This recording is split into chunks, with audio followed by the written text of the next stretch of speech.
চিনে থাকবেন অনেকে, আবার অনেকে চিনে থাকবেন না। তো এটি ধুন্দল গাছের একটি অবশিষ্ট অংশ। যে ফল যখন পূর্ণবয়স্ক হয়ে যায়, পূর্ণবয়স্ক হওয়ার পরে এর ভিতরে যে বীজগুলো থাকে সেই বীজগুলো পেকে যায়। বীজগুলো পাকার পরে যে অবশিষ্ট অংশ থাকে, এই অবশিষ্ট অংশই আসলে কী কাজে ব্যবহার করা হয়, এটার জন্য আমি মূলত আজকে এই ভিডিওটি তৈরি করছি। তো এই যে অবশিষ্ট যে অংশটা থাকে, দেখুন যে অবশিষ্ট অংশটা একটি জালির মতো।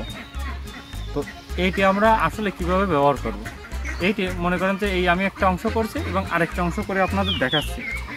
এটি করবেন কি, আপনি যদি কোথাও পেয়ে থাকেন এই জিনিসটা, তখন আপনি এটাকে কোনো ধারালো কোনো কিছু দিয়ে কাটবেন। কাটার পরে এই যে আপনি যে অংশটা পাবেন, এই দেখেন 3টি অংশ, এই অংশটি আপনি এরকম করে ভাঁজ করে নেবেন, অথবা এখান থেকে কাইচ দিয়ে কেটে আপনি চড়া করে নিতে পারবেন। চড়া করে নেওয়ার পরে আপনার এরকম একটা শেপ আসবে, এরকম একটা শেপ আসবে। এবং এটি শুকানোর পরে কিছুদিন রাখার পরে আপনার পুরো একেবারে ব্যবহারের উপযোগী হবে।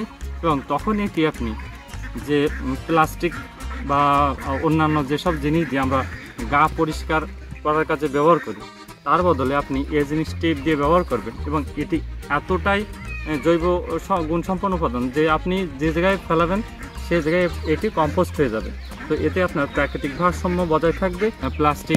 প্লাস্টিকের যে রমরম ব্যবহার হচ্ছে, তো এ থেকে আপনি সচেতন হবেন এবং আপনি এটি ব্যবহার করার পাশাপাশি অন্যকে উৎসাহিত করবেন। দেখেন যে একটি গাছ থেকে আপনি 3টি পাচ্ছেন, মিনিমাম এটি আপনি 2 থেকে 3 মাস মিনিমাম ব্যবহার করতে পারবেন। এই একটি জালিকা আপনাকে 2 থেকে 3 মাস ব্যবহারের মতো করে দেবে।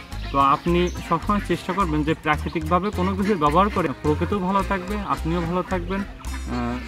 তো আমি চাই যে অনেকে এই জিনিসটি সংগ্রহ করুক এবং সংগ্রহ করে তাদের দৈনন্দিন জীবনে ব্যবহার করুক।